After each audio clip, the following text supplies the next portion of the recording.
We're on the right scene. Transition is there. My lights on. All right, here we go.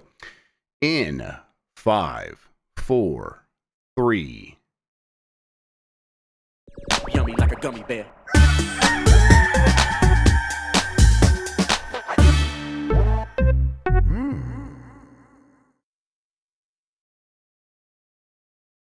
It's the internet. You're busy. Let's do this for November 27th, 2024. The next hour or so, let me help you sort through the world of gaming on Game Mess Mornings Live with me, Jeff Grubb. Today, we get some insight into how Sony's potential acquisition of FromSoft parent company Kadokawa is coming together, and one of the faces of PlayStation is leaving the company.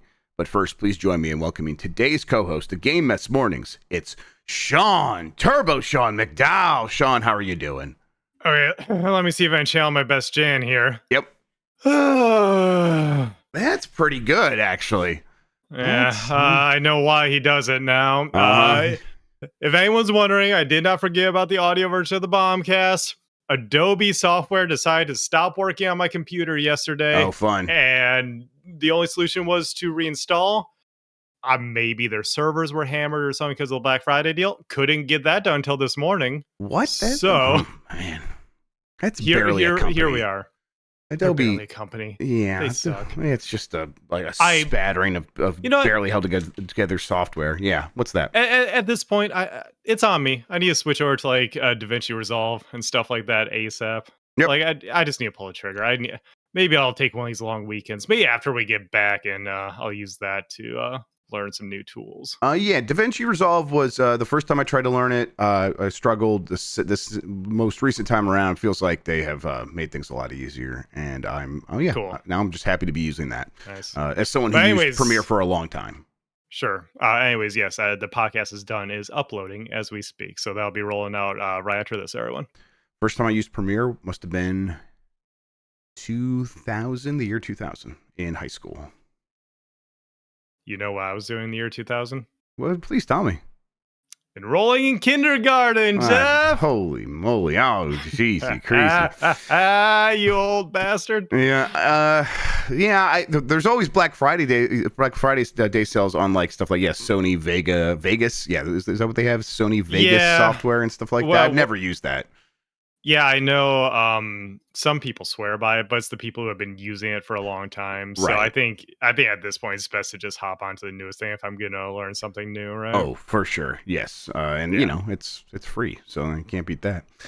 Any plans for the holidays? Video games and sleep, Jeff. Video games and sleep. That's the plan here as well.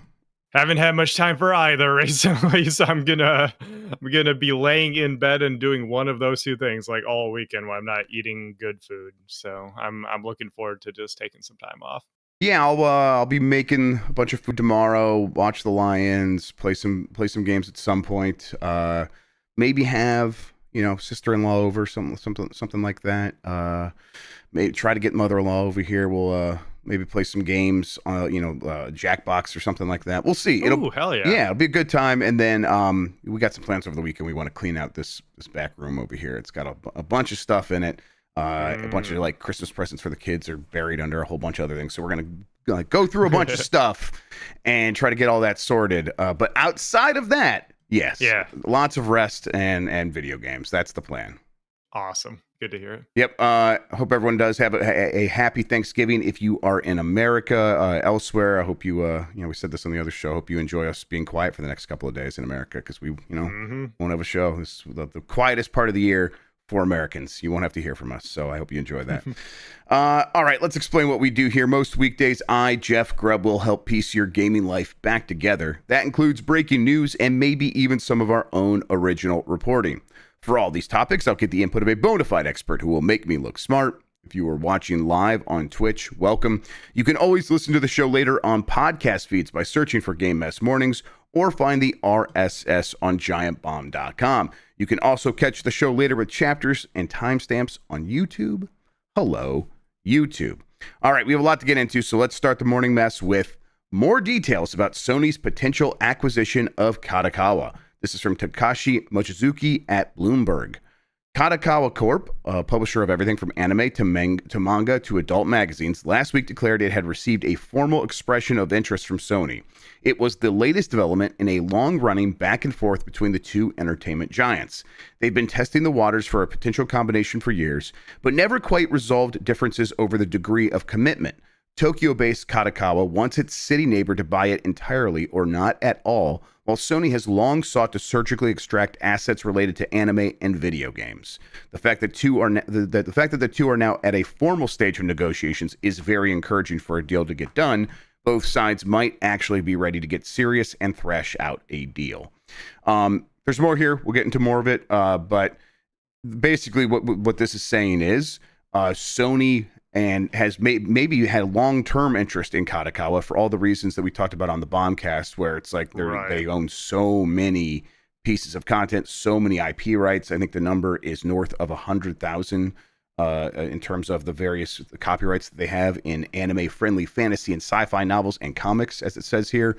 A lot of that would be like one-off manga and stuff, I would assume. Exactly. Yeah. But a big treasure trove of IP, and Sony wants that. They definitely want that, and also they definitely want FromSoft. They would love to have that. So they want these things, but apparently Kadokawa, a company, I'm not super familiar with, owns a bunch of other stuff that is less enticing, and Sony's been like, we'll take this stuff, but we don't want that, and Kadokawa's like, you take it all, or you don't take anything at all. It's going to go that way. So are you aware of some of the other businesses that Kadokawa's in? Because that's like, it's always weird with Japanese companies, like Sony is like a huge seller of insurance in Japan. It's like kind of an example I can think of. Konami, I think you might be thinking of there. I don't think it's Sony. I think Sony. I think Sony has an insurance business as well. Konami also has like the health clubs and stuff like that. Yeah, that's what I was thinking of. Okay, gotcha. With Kadokawa, I'm not familiar with much outside of their anime business, but like we talked about in the Bombcast, it's a lot of anime business, Jeff, and that's a lot of Sony as a company, not necessarily PlayStation, but Sony's MO right now. So it make a lot of sense to me if that's what they, as the parent company, were going after with all of this. And I do really think that FromSoft being the big one, but also stuff like Acquire and whoever else may be under them that Kadokawa either owns or has majority stake, however it may shake out. I do think those are just nice to haves in all of this. The more we're seeing about it, the more it does seem to be that they are kind of just saying, hey, we want the anime IP, we want the rights to all this, all these shows, all these books, everything like that. It's just another source of revenue. This is, within our interests right now as a greater company. So I think it's kind of just lining up like that. I've heard random stuff here and there about apparently, Kadokawa was like at risk of being like a hostile takeover or something like that from some other company. And so that's what's going on here, is maybe they want someone right down the road or however it may be to be their new parent company instead, I guess. Just speaking to the value of anime, Kadokawa, this is again from the story, Kadokawa has over the years attracted the attention of Microsoft, Tencent, and South Korea's Kakao Corp. Anime is one of the fastest growing segments of the entertainment industry, and an entire generation that's grown up with the biggest franchises is rising in purchasing power and ramping up spending.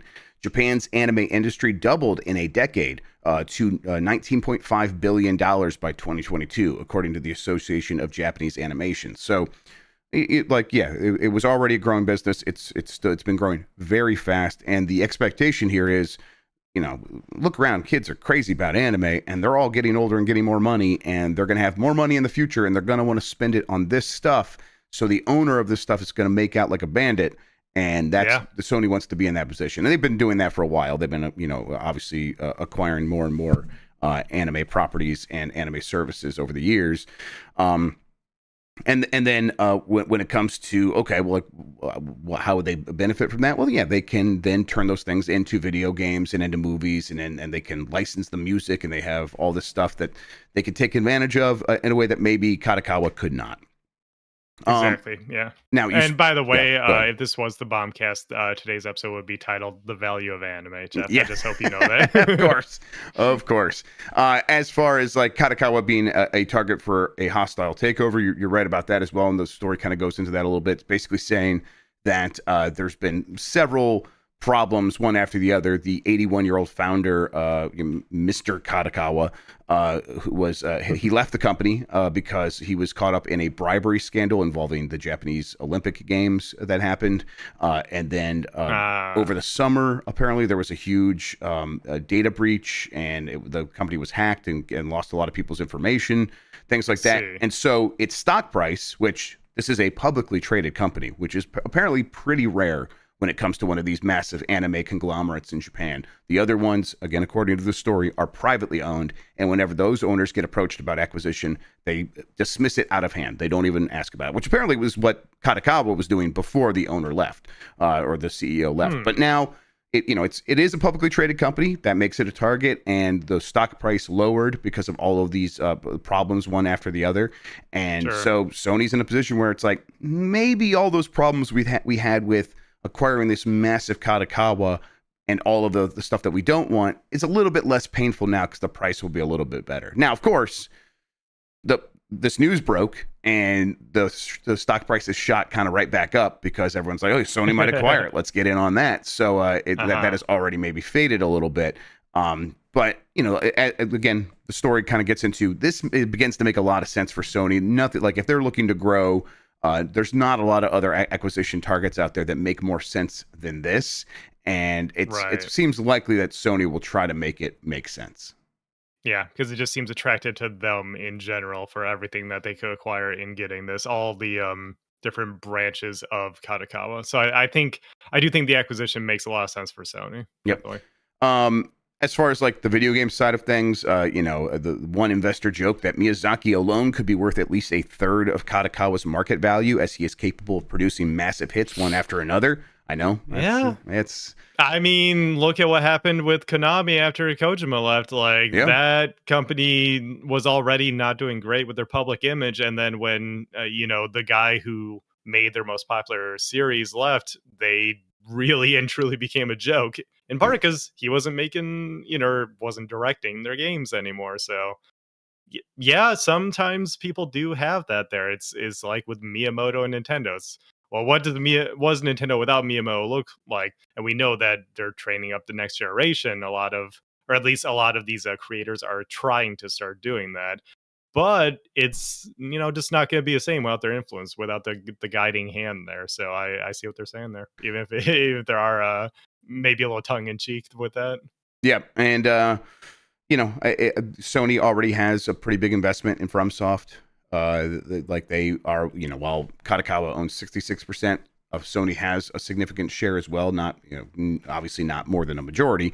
But if this deal were to go through, they would own even more FromSoft.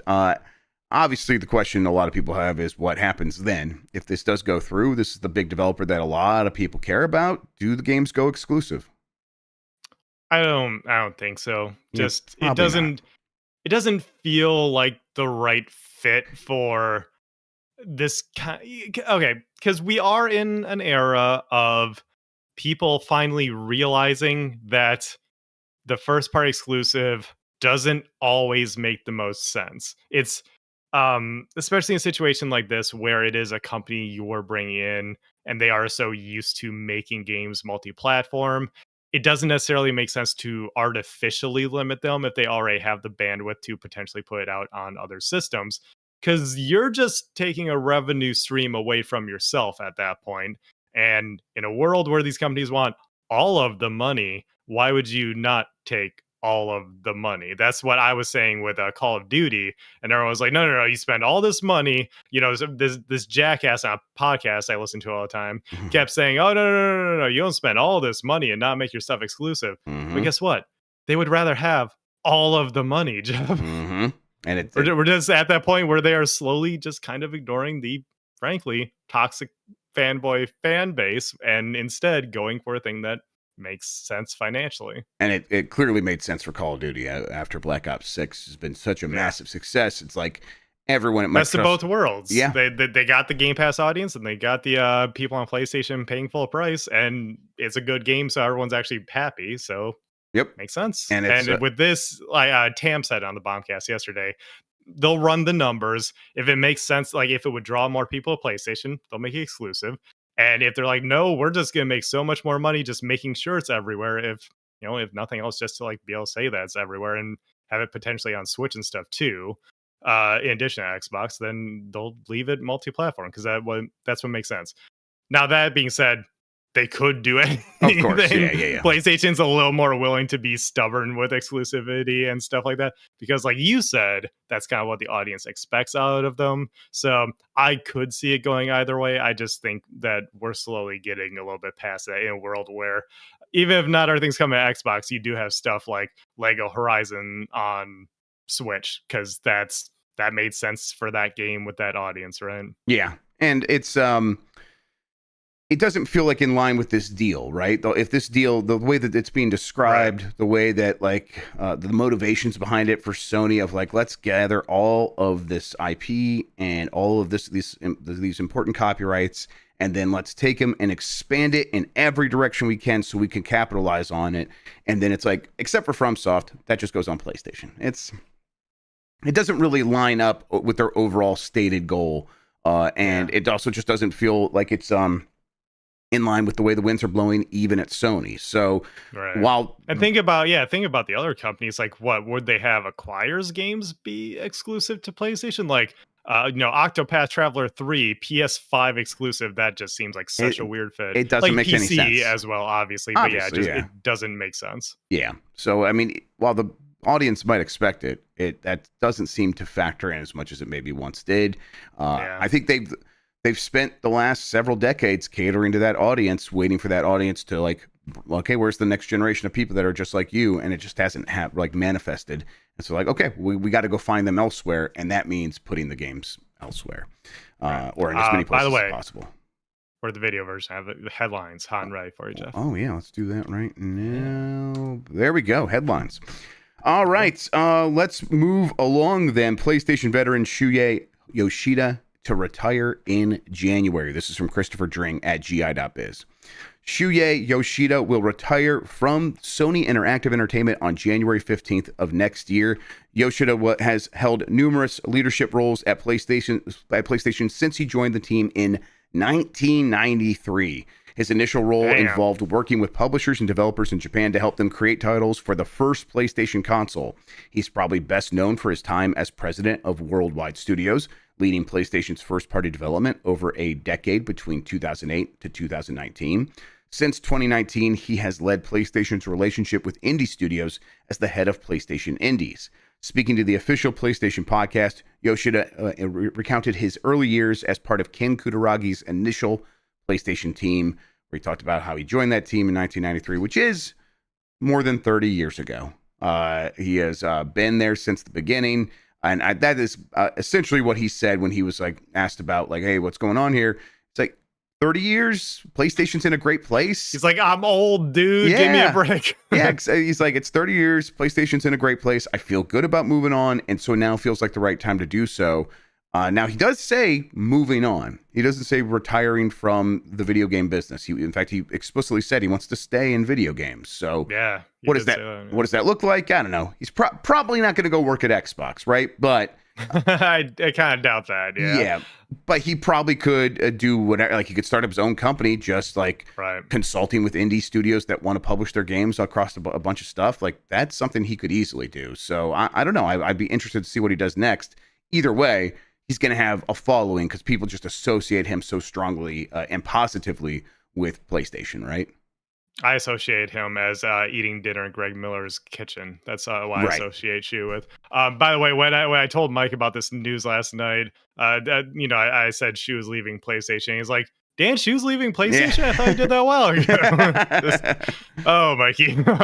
But yeah, I do think a lot of these developers are starting to spin off in their own way because some see success. Like, speaking of Kojima, you look at him, doing a great job over there with that studio, working relatively independently and everything.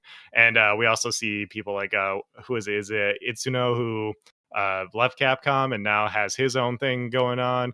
And these developers, they want to go either somewhere smaller where they can just have like an advisory role and sort of just, we kind of mentioned earlier, be the guiding hand a bit. or they want to do something that they have full control over. And so I could definitely see Shu doing either of those things. I think they both make sense for him, and he seems to have been a good influence on Sony. So if nothing else, he's a good prospect if he does want to go to another existing company, right? Yeah, I mean, and you could easily see where he could fit in into like the way things are going right now, where it's like a company like Tencent is saying, hey, we love to bring on these Japanese developers and have them start up their own studios underneath us. But maybe we could use someone that has more contacts and more of a relationship with a lot of these people. And kind of who better to do that than Shuhei Yoshida? Like, it seems like he would be a perfect fit for that. Do you know something I don't? Is it not Shuhei? That's an H there, Jeff. Shuhei.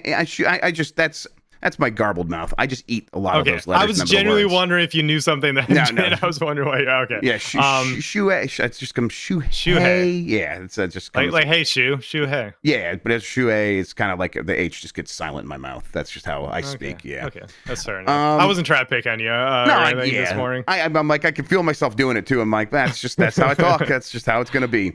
I do think that chat's kind of pointing out what you're making here of he likes working with indies. He always talks about that and sort of uplifting these smaller teams. The indie scene in Japan in particular is doing really well right now, so maybe he wants to do something with that and like get more of these smaller studios sort of kickstarted and getting their first projects or first few projects out the door or something. I could see that happening too. I think he's got a lot of different paths he can go, and I think he's going to do well at whatever that may be. Yep, agreed. I think he'll find a place in the industry. Probably already has, and that was quite an amazing run at Sony. So good for him. Definitely, yeah. All right, let's take a quick break. When we come back, one more Sony story about them boosting the numbers of the PS2 right in time to beat out the Switch. And Ubisoft maybe wants to make an Animal Crossing game. We'll talk about all of that right after this.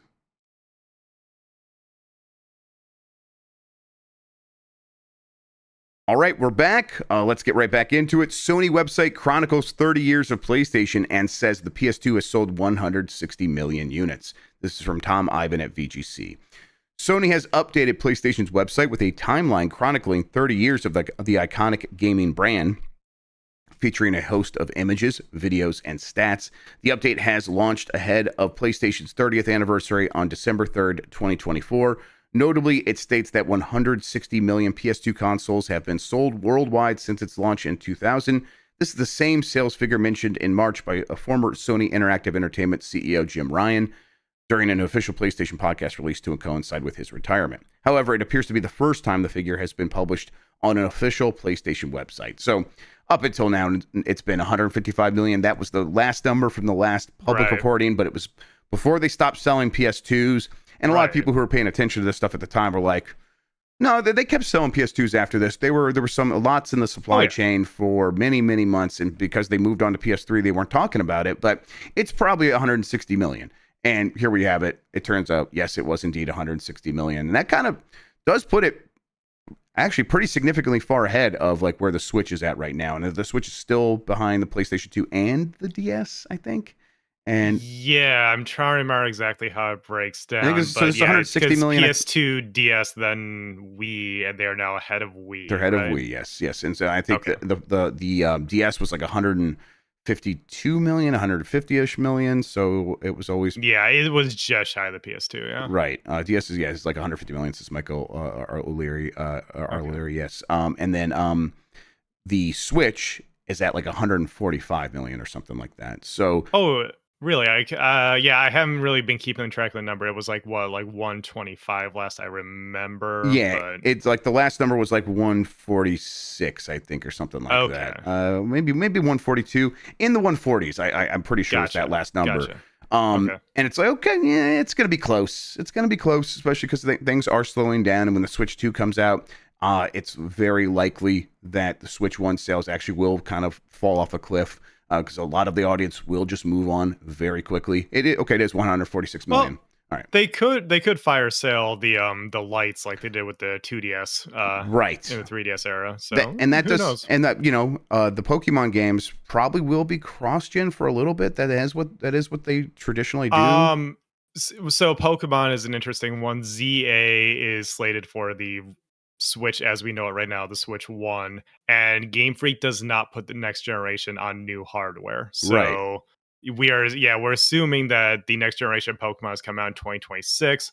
Maybe that'll be like a year after the Switch 2 is out at that point, so that would make a little more sense. So if you have a cheap Switch that you could sell in the holidays with a new Pokemon game, you're getting to 150 million, no problem, kind of no sweat. Right? Yeah, that would be incentive for them to have it be cross-gen in some way, especially if that could appease people who really were not happy with Scarlet and Violet's performance. But yeah, that's how you sell more Switches, is with more Pokemon. That has been the time-honored tradition for Nintendo. Right. So it could still happen. This thing probably kind of stalls out at 155 million, probably around there. Sounds right. Yeah. So when either way, like this, none of this matters. This is all just kind of the kinds of things we talk about on video game podcasts and video game forums. But it was fun to be like, hey, is this actually going to happen? And we never thought that would. And here we are. It's like it's going to be a little bit harder. The PS2 really just was an anomaly of. The right place, right time, right device. With it's a DVD player, DVD player first, right? It was a time when there were not a lot of alternatives to get cheap video games on smartphones and tablets, and even on PC. Like you're gonna play Flash games, but you're gonna buy a whole PC for that. No, just go get a PS2 for $99 with the new FIFA. And you have this huge back library of games that people are selling dirt cheap. It was like such a different push than what you have now. PS1 games, which were still being sold at discounted prices. Game prices in general were more variable, so people were just picking up like $15, $20 games. Well, like Katamari Damacy was, I think that was $20 on release, wasn't it? Or was it 30, something like that? It was notably discounted game, but you had stuff like that in that era. Speaking of DVD, did you see John Linneman's post about them rewriting history with this website at all? No, I didn't. What would they do? Because I actually like barely looked at this website. I went there and it was kind of a slow scroll. I'm like, ugh.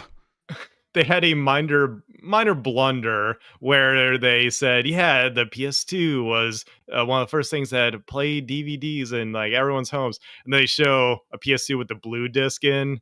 Oh. And the blue disc is a CD, which is very funny. And then if you scroll down to like some of the best PS2 games, and they have Eco, but it's the original Japanese artwork, but with like the ESRB logo on. It's like, well, that version of Eco never existed, guys. What are you talking about? So weird that they would even have that. Like, why would you just put a picture of the disc on there?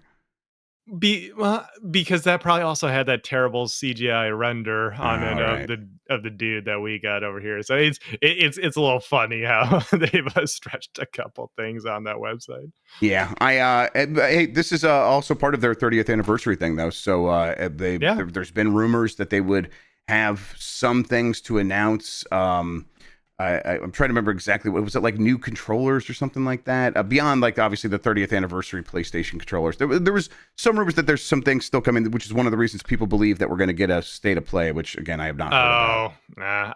I heard that like some of the white peripherals are going to come in black now to match. Yeah, stuff like that.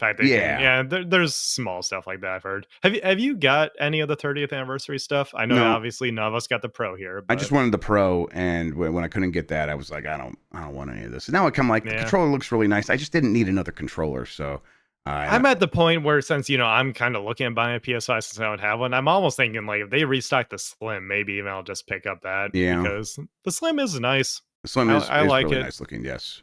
Yeah, so maybe I'll grab that if it goes back in stock somewhere. All right, let's move along here. Ubisoft apparently working on an Animal Crossing inspired game. Sure. This is from My Nintendo News. Insider Gaming is reporting that Ubisoft has an Animal Crossing inspired game in the works under the internal codename of Altera. The social sim game with interactable NPCs named Matterlings has apparently been in the works now for approximately 18 months. The team involved with the game is Ubisoft Montreal, as is headed by Patrick Redding, who was the creative director of Gotham Knights at Warner Brothers Games. Altera is described to me as an Animal Crossing-inspired social sim that will see players inhabit a home island that will consist of interactable NPCs named Matterlings. Sources said that players will be able to leave their home island and go to other worlds, which consist of different biomes, different types of Matterlings, enemies, materials, and more, where they'll also be able to interact with other players. It was said that the game is somewhat similar to Minecraft's building mechanics, allowing players to build what they want with gathered materials. For example, if a player would like to create something out of snow and ice, they'd have to travel by means unknown to an ice world inhabited by snow ice Matterlings. Okay. Yeah, I mean, Ubisoft's got a long history of, hey, that's working. We're going to have our own version of that. We're going to call it Imagine Babies or whatever. And that's our take on kind of like the sim genre. Like, they've done a lot of the stuff in the past. It's been less frequent recently for sure. But I'm not surprised that they're looking over it like, we need to try something different, find a different audience. We used to have a lot of games for a broader audience and not just for core male gamers between 18 and 34. Maybe we could have something different again. And this sounds like an attempt to like try to reach out to kids and women and you know, still hit that male gaming audience that would play something like this. Yeah. Yes. And yeah, I don't know. Ubisoft always feels like they miss the mark with me for this stuff where they, it's like, oh, the art just doesn't look right. And it just doesn't look enticing the way Animal Crossing does. I don't know. Do you have a lot of faith in something like this from Ubisoft? I don't have a lot of faith in Ubisoft right now. What is going on at that company, Jeff? They seem to be kind of lost right now, not really knowing what they want to do. And you have, stuff like the new Assassin's Creed looks good and promising, everything, but outside of that, I don't know. They seem to not really know what they want to be doing. They do weird stuff like all their NFT, Web3, whatever crap that they're trying to peddle now. Like, I don't know. Yeah, when if you say how much faith do I have in this project or whatever, little, I guess. I don't know. Yep. I mean, speaking of Ubisoft being lost, they've also apparently been lobbying Valve to hide concurrent player numbers on Steam. They want Valve to stop doing that. And it's very specifically because that stuff gets reported on and investors see it, and that lowers the stock value for Ubisoft. So instead of making games that more people play, they want to hide the information so they can skate by on less work. That is just... I mean, I don't want that stuff to go away. I get why these companies don't like it, but come on, you need to just get over it and get back to work and make a real video game. Come on. Yeah. God, that last bit there. Holy moly. Like, hey, please don't tell on us that nobody cares about our games right now. Right. Wow. Yep. And again, that's reported. We don't know if this is just a rumor that's out there, but exactly. Allegedly, that's what's happened. That's just wild. Holy moly. Yeah, what is going on over there indeed? I don't know. They are such a big company with so many employees, as we know, because every time they have layoffs, it's like, oh, you know, whatever percentage is so many thousands of people or whatever, hundreds, whatever the case may be, that, maybe they're just imploding a little bit. I don't wish like the worst of things for Ubisoft because they can still come out with good games. And even if they don't always hit, it seems like they're putting the effort in. It's just that outside of that core, hardcore demographic that we kind of mentioned and we kind of have been talking about for a little bit here on Giant Bomb, you do need to branch out a little bit more, but you can't just copy what other people are doing because at best you get a flash in the pan situation like with Pal World where you try to copy, like they were copying survival games there and obviously put a little bit of Pokemon spin on it. But nobody's talking about that game anymore. I'm sure it's still doing all right for itself simply because of how big it grew. If you retain a small portion of that audience, it's all right. But that is not what Ubisoft needs to be chasing right now.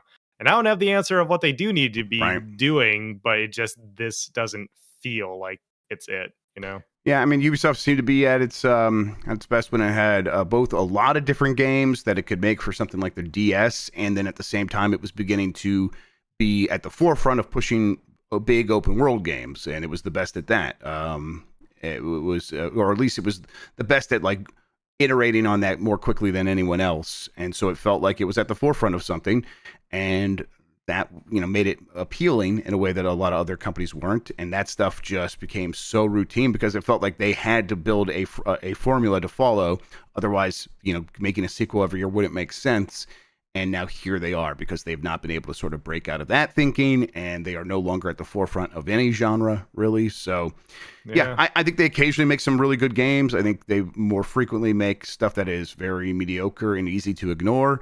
And that easy to wait till it goes on sale for and nothing. All that stuff is easy to wait for it to go on sale. So it kind of doesn't matter at a certain point. It's like you make a great game, people are like, it's Ubisoft, I'm just going to wait still. So, it feels very, very much like the Subway of video game companies, where it's like they got a lot of $5 footlongs. Yeah. But every once in a while, they have a banging meatball sub in like Prince of Persia or something. But I'll show up for hopefully they can get footlong cookie. out. Why not? Yeah. All right, so let's move along here. There is actually, let me do this one first. Star Wars Hunters is warping to Steam Early Access next year. This is from Jason Finelli at GameSpot, a person I'm thankful for. After debuting on Nintendo Switch and mobile devices earlier this year, Star Wars Hunters will soon be blasting its way to a new platform. Zynga has announced that the free-to-play arena shooter will be entering the PC arena as a free download on Steam Early Access in 2025. The PC port will feature graphical and performance upgrades, including improved textures, shadows, and rendering quality. The port will also include support for keyboard and mouse, along with wireless controller, and key binding will be available on all controller schemes for custom layouts. I liked what I played of this game. Didn't play a ton of it. It launched on mobile and Switch as a free-to-play game. It's like kind of a weird one. We don't usually get something like that where it's like, this is a mobile game, put it on the Switch at the same time. That piqued my interest, and I'm like, this is a pretty solid, a character hero shooter that is clear. It definitely feels like a mobile game in some ways, but in a lot of ways that are important to me, it felt like just a console game that I could jump in and have a good time with. I think this thing's going to do pretty well on Steam. I'm glad, and the fact that they have it's been out and they're not sort of receding. Instead, they're like, hey, let's push forward and put this on another new platform. Says to me, it's probably doing pretty all right. Yeah, it's good that it didn't just get shut down after 6 months like some of these do. So that's a sign that they're seeing at least some success.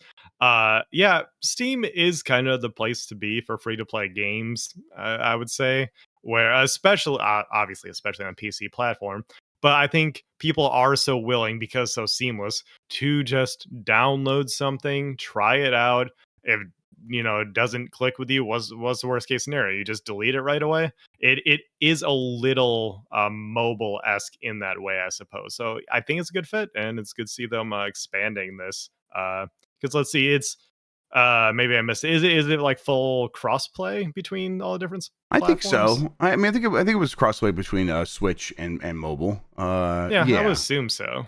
Yeah. Yes, I mean it's Zynga. I think they kind of understand that. So and this was like a big initiative for them, because Zynga's not exactly been having a lot of hits recently. So they're like, we're going to try to do something that's a little bit more traditional and put it out on a console. And so I think they kind of did all the work to make sure it was a good experience from the jump. Yeah, honestly, it's like about as good as like a Call of Duty mobile, right? Where it's like, this is a pretty good version of Call of Duty, surprisingly. So, and it's got some interesting Star Wars characters. It definitely doesn't take itself too seriously. There's does it have Thok and Horror? It doesn't have Thok and Horror, but it definitely feels like a game that could easily host a Thok and a Horror. So maybe we'll get them eventually. That's when it becomes a real video game. Exactly. Let's just keep waiting until that. Yeah, listen, once it's on Steam, maybe we can get some mods to happen. All right. This is a rumor, but let's get into it. All future Mortal Kombat 1 expansions have allegedly been canceled. This is from Jonas Mackey at Game Reactor. In the span of less than 9 months, fighting fans had a really nice period from May 2023 to January 2024, when Street Fighter 6, Mortal Kombat 1, and Tekken 8 were all released. All of these were great, but it seemed that Mortal Kombat 1 was the one that had the hardest time keeping its audience. It introduced a major gameplay innovation called cameos with sidekicks that could be called in during matches, which didn't entirely convince the fighting game community.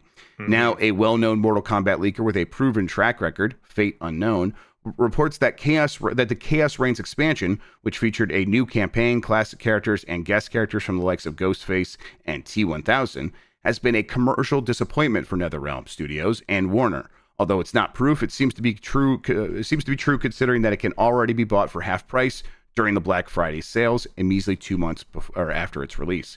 As a consequence, Fate Unknown now writes that a second planned story expansion to the game has been canceled along with the Combat Pack 3.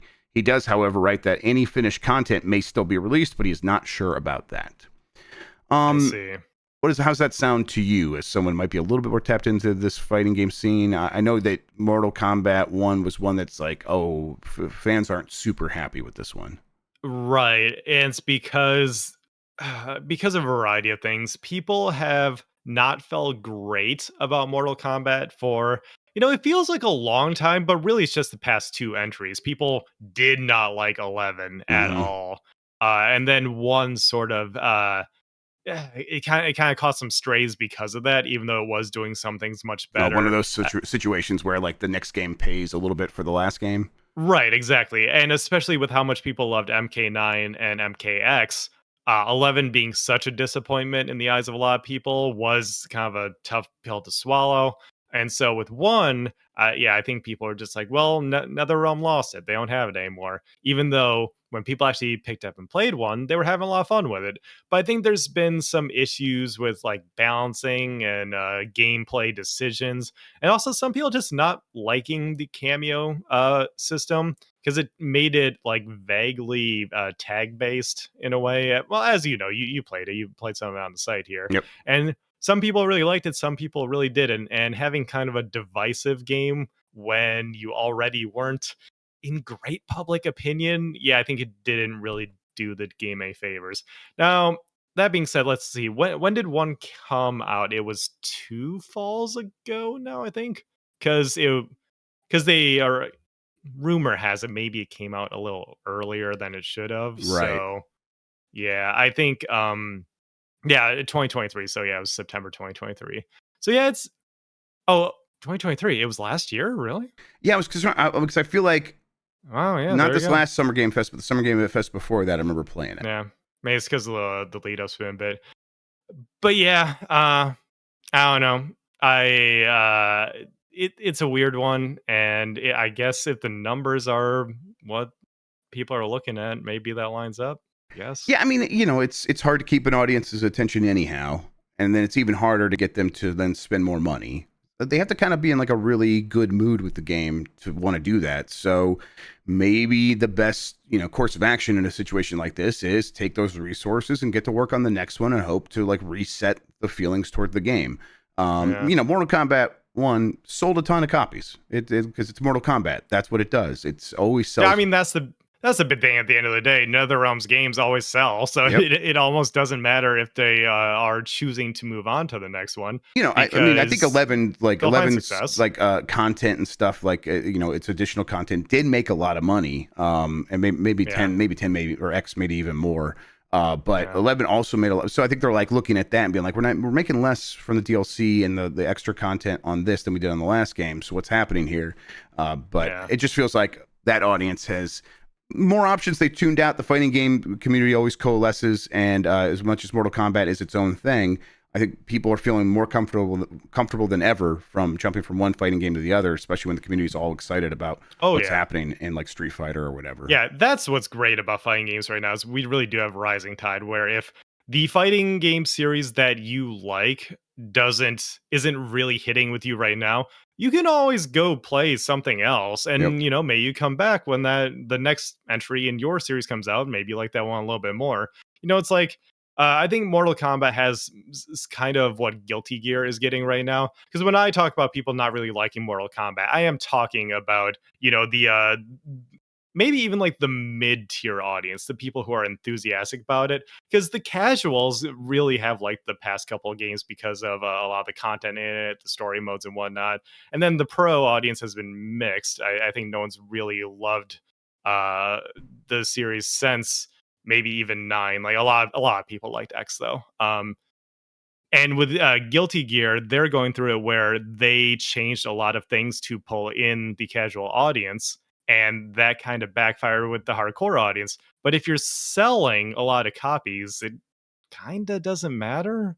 Right. So it's interesting to see this situation right here, where maybe if the DLC isn't doing particularly well, then that is why they would just move on to the next thing and figure something else out. Yep. Yeah, at a certain point, it's like, yeah, you got to just cut your losses and like worry about sentiment first and worry about the next game maybe a little bit more quickly. And yeah, we see this with DLC and a lot of other genres too, right? Whether that's the conversation happening with like God, there's a game recently that came out that traditionally would have Dragon Age, the Veilguard. It's like BioWare always does DLC, and they've done some of the best DLC that people remember super fondly. And the expectations is just they'll do that, but they're like, no, we're getting to work on Mass Effect. And then the like sort of subtext there was that kind of DLC just isn't worth it. The amount of effort we put in there for the amount it sells, especially how much it would take these days to make something like that, we're much better off just making the next game.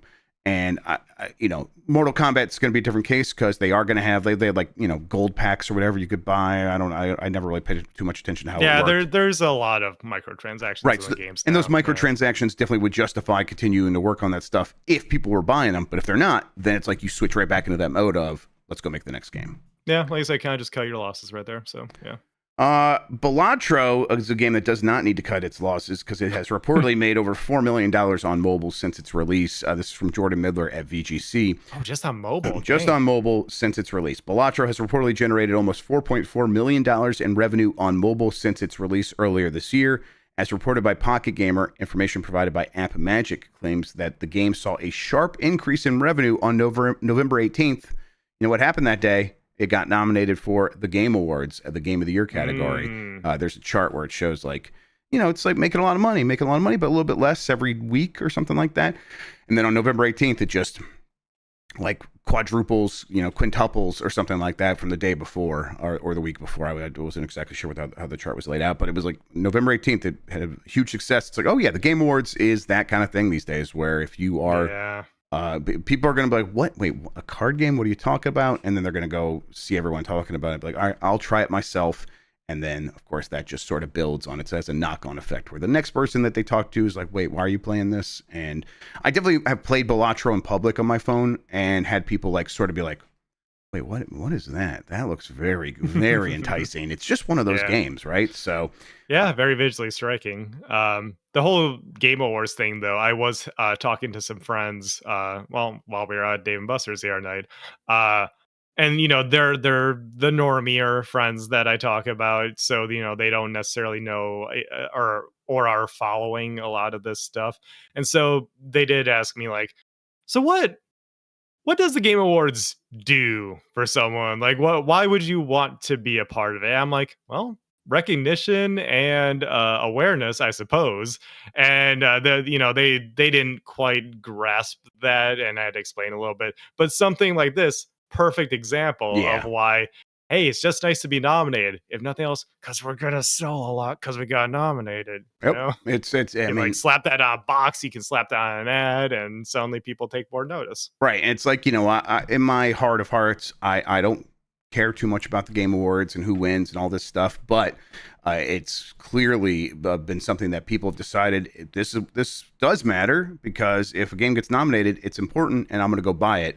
And this is not the only example of that. I mean, It Takes Two went on to sell something like 20 million copies after winning the Game of the Year award at the Game Awards. So yeah, the benefit is clearly there, and a lot of people watch those, and a lot of people are already paying attention before it happens. We say like, is this something that only like hardcore gamers pay attention to? It's like, turns out, if it is, there's a lot more hardcore gamers out there than we realize.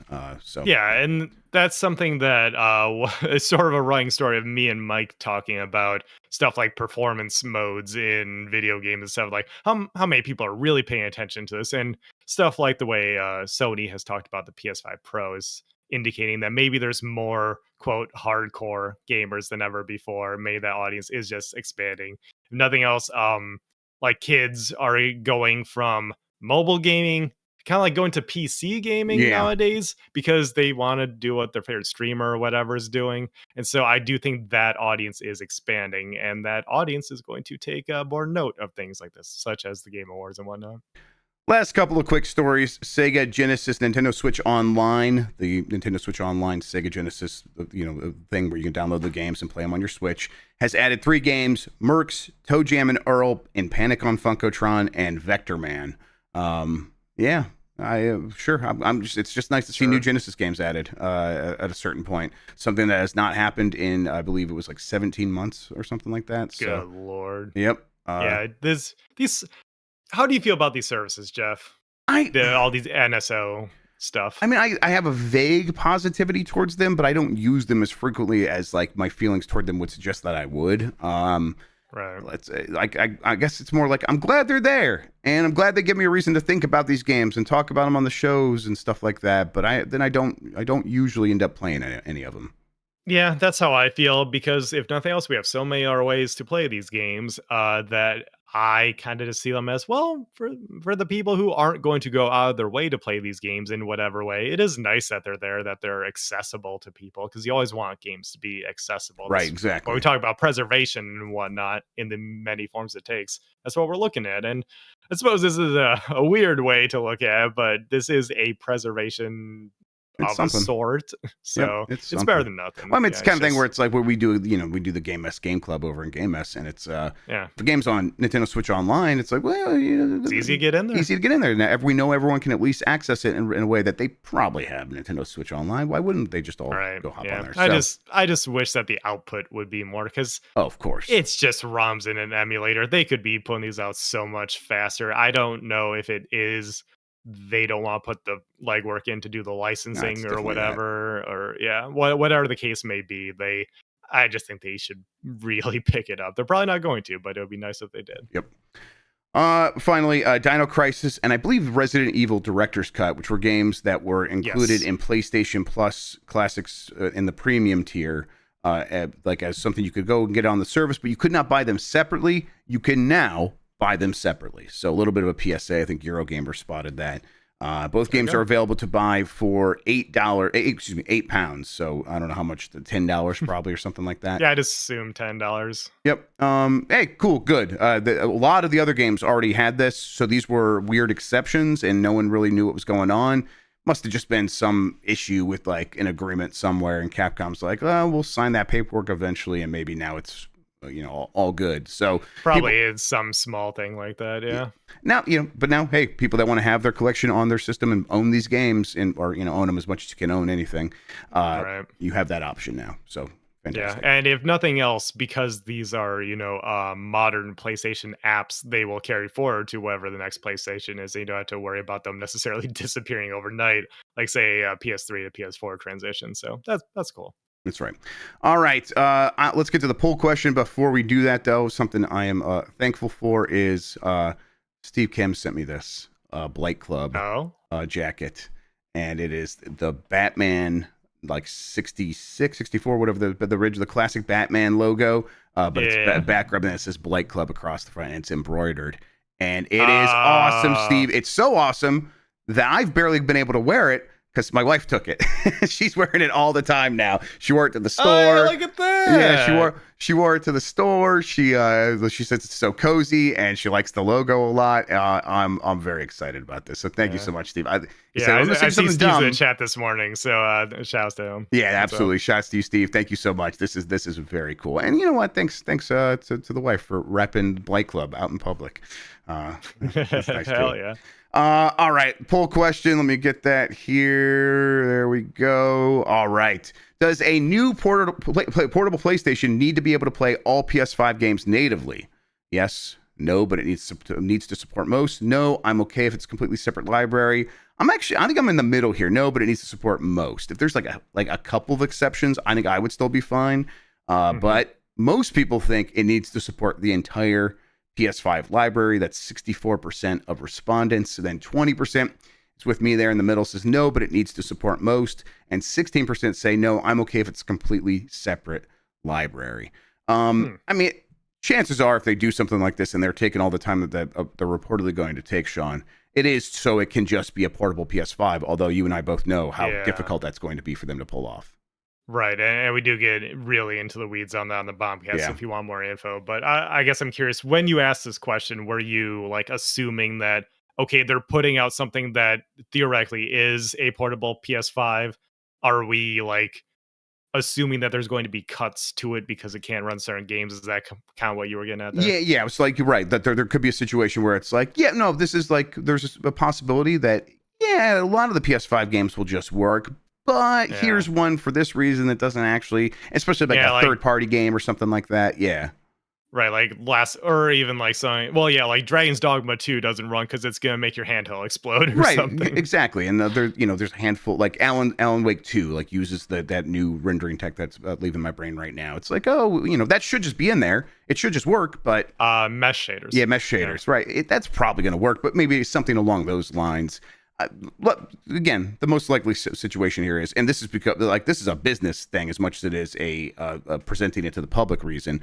They don't want to have to make separate games for this thing. That's the whole reason they stopped making the PSPs and the PS Vita, because they didn't want to support a whole separate thing, and then they started doing that again with the PSVR, and clearly they don't want to do that anymore either. So, and that's why we have the trendsetter in Nintendo doing what they did, because unifying all of their developers on a single system paid off huge for them. And then you have the other approach with Valve making the Steam Deck, being able to take advantage of the games that you've already put out there. Then you can already just have a device that runs all of it, and you incentivize people to buy more games in your ecosystem because they just buy one additional piece of hardware and they can continue making purchases and while having that alternative way to play. So that's right. Yeah, it makes sense. It makes sense if they started going this route.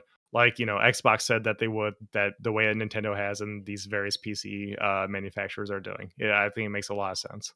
Yep, exactly. All right, we got a new poll question here in a second. Before we get to that, though, Sean, why don't you tell people where they can find you on the internet, what you have going on, all that good stuff? Sure, you can find me over on Blue Sky. I'm TurboShawn, SHAWN, and you can find me doing a whole bunch of stuff here at Giant Bomb. It's been a very busy November, so I'm gonna edit the voicemail dump truck in a little bit and then go to sleep. Yeah. and then, well, actually, I'm going out with friends tonight again. But after that, getting a lot of sleep and then sort of resting up for maybe a week or so before we get into some exciting Game of the Year stuff. Jeff? Yep. It's happening. We'll have a GB at night. Then we'll be doing the pre-show for the Game Awards. I don't know. Is that the official way we have to talk about it? How the pre-show for the Game Awards? That sounds like what I'm supposed to say. I believe that's what we said in the social video that was put out. Yes. Okay. Yeah. So the pre-show for the Game Game Awards. I'm trying to remember, how much has Emma talked about? I'm just going off of what she said. Yeah. That is, again, we're helping out with that. That's a lot of other people putting that together, and we're doing our best to help out with that. Right. And then, right after that, we'll get together, maybe talk about some games of the year, and we'll have some news about. Talk about some games, yeah. We'll have some news about what that's gonna look like eventually for y'all. But maybe it'll be kind of more a traditional way of doing things. So look forward to that. All right, new poll question: if Sony acquires the parent company of From Software, will future FromSoft games be exclusive to PlayStation?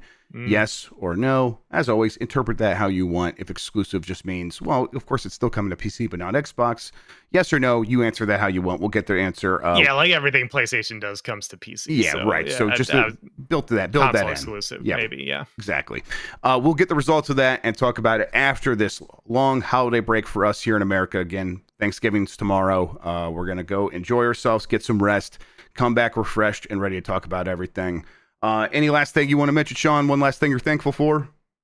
Yeah, I'll squeeze in here. I do want to say that I was thinking about this last night while doing some stuff, and I am really thankful for the Giant Bomb audience that is here today. Giant Bomb looks a lot different than it did, 15, 10, even 5 years ago at this point. So the fact that there are a bunch of people still showing up in the live chats, in the comments, hitting us up in our mentions on social media and saying the nice things, because let's not be around the bush, Jeff. There's a lot of people out there who have very negative thoughts about Giant Bomb, and people who are like, oh, you're still alive over there, huh? So it's really nice that there's still people around here hanging out, listening to the podcast, watching the shows, tuning into all of our silly live streams that we do. I really appreciate that. And it is wild to me, Jeff, as a poor kid from a not great neighborhood, kind of a rough upbringing, to now have my dream job talking about video games for a living. And I have the audience to thank for that. I have you to thank for that, taking a chance on me a few years back, and hopefully that's paid off. And I'm just I'm in a good place right now. I just want to share that with everyone. That is awesome. Yeah, I'm thankful to have you here. Thankful to always talk about video games with you. Thank you. I'll echo what he said. Thankful to all of you who listen and tune in. It does, in a real way, like nuts and bolts way, enables us to leverage some things to make some stuff happen. And it might not always look that way, but it does. It's real. So thank you all for watching, listening, and I'm like reading about the history of computing right now, and it's like every single story ends with like, maybe we should have been building a community instead of what we were doing instead. And it's like, okay, so every time that we do something here to like build this community, we're making the right choice, and you guys always pay that back. So thank you, everybody. Thanks to everybody who works so hard on the teams. Thanks to people like Emma Fife, who just makes like kind of like is this scaffolding around us that holds us up, and for things like that. Thank you to just everybody. Thanks to Jeff Backlar for being in a million meetings and kind of not getting on my ass. Yeah, Backlar doing. Yeah, I know you don't see a lot of Backlar nowadays, people. And it's because he does the boring stuff that no one else wants to, so we can do what we do. So shout out to him. Yep. Just thanks to everybody. He hasn't been here for a little bit. Jan deserves so much more appreciation than he gets. Y'all don't know how hard that man works. So shout out to Jan as well. And I know he's similar to me in that I think he doesn't like to hear it because he's just like, but no, thank you, Jan. You deserve it. Seriously. Thank you. And just thank you to everybody. So, all right, we're going to get out of here. I mentioned the poll question. I said, thank you so much for talking with me about video games. So yeah, you're the best audience in gaming. Until next time, have a good one. Take care of yourself. And goodbye. Oh, and I'm Grubb.WTF. Oh, good handle. Good handle.